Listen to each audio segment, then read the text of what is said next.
Hello সবাইকে। তো আবার একটা ব্রাইডাল স্টোরি নিয়ে চলে এলাম তোমাদের সাথে শেয়ার করতে। এই যে আমার সাথে একজন আছে, ক্যামেরার পিছনে থাকে আর ফিক করে হাসে আর লজ্জা পায়। যাই হোক, চলো ব্রাইডের সাথে আলাপ করিয়ে দিই আর ও কেমন লুক চাই জেনে নিই। আজকে হচ্ছে আমার ব্রাইড, আমারই বান্ধবী ছোটবেলার। বল, বিয়ে করতে কেমন লাগছে বল? বিয়ে করতে ভালোই এক্সাইটেড লাগছে, কিন্তু কি কিছু নাই। যাই হোক, তো আজকে কেমন সাজতে ইচ্ছা করছে, কেমন লুক চাইছিস? লুক আমার নিজের পছন্দে কিছু নেই, যা পছন্দ সব তোর, তুই যেমন করে সাজাবি আমি তাতেই খুশি। তাতেই খুশি? ঠিক আছে, চল দেখা যাক কেমন হয় আজকে। ঠিক আছে, টাটা করে দে। তো আমার ব্রাইডের পছন্দ মতো আমি আমার মতো করে মেকআপটা স্টার্ট করলাম। সেই ছোটোবেলা থেকে একসাথে পড়াশোনা করা, একসাথে স্কুল থেকে শুরু করে কলেজ অবধি একসাথে যাওয়া আসা, এইসব নানান রকম গল্প করতে করতে মেকআপটা করছিলাম। ও একটা কথা বলছে, আমি একটা কথা বলছি, বলতে বলতে মেকআপটা করছিলাম। বেশ ভালোভাবেই কেটে গেল।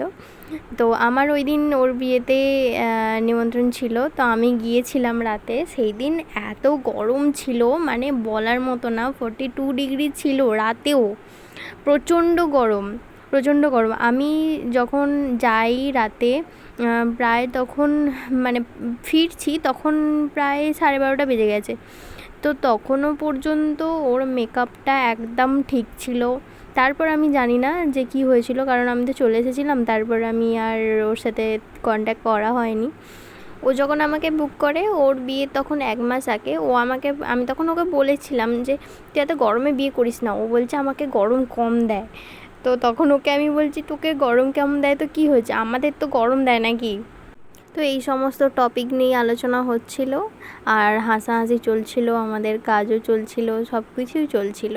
আর ক্যাপশনে লক্ষ্মী মেয়ে দেওয়ার কারণ হচ্ছে ও সত্যিই খুব লক্ষ্মী মেয়ে, চুপচাপ শান্ত স্বভাবের একটা মেয়ে। ওকে বারবার আমি জিজ্ঞেস করছিলাম তখন সেই মুহূর্তে যে দেখ না, এরকম করবো ওরকম করবো, বল না কিছু। ও বলছে না না, তুই তোর মতো কর, তোর যেটা ভালো লাগবে তুই সেটা কর, হ্যাঁ কর, এরকম বলছিল। ও নিজে থেকে কিছু বলেনি যে আমাকে এরকম করে দে, ওরকম করে দে, আমার এটা এরকম করে দে। সবটাই আমার মতো করে দিয়েছি ওকে। শেষে ও বারবার আয়না দেখছিল আর বলছিল যে এটা আমি তো, এটা আমি তো, এরকম বলছিল। তো স্কুলেতে যখন আমরা একসাথে পড়াশোনা করতাম, সেই সময়টা ওকে আমাদের ব্যাচের সবাই বলতো সবথেকে লম্বা রোগা মহিলা। কারণ বলছি, একটা ফটো মাঝখানে দিচ্ছি, তোমরা দেখলে বুঝতে পারবে যে ও কতটা লম্বা আর কতটা রোগা। দেখো, তোমরাই দেখো ও কতটা লম্বা। এরপরে আর কিছু বলার আছে তোমাদের বলো?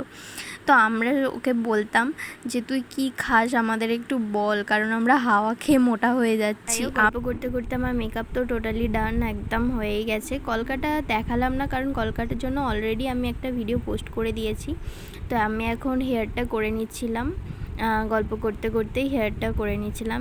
এই ছিল ওর ফাইনাল লুক। কেমন লাগছে ওকে, কতটা পরিবর্তন লাগছে আমাকে অবশ্যই সবাইকে জানাতে হবে। আর এটা ছিল ওর বিয়ের মুহূর্ত। সেরকম আরও ভিডিও নিয়ে আসার চেষ্টা করব। সবাই পাশে থেকো। এখন পর্যন্ত টাটা।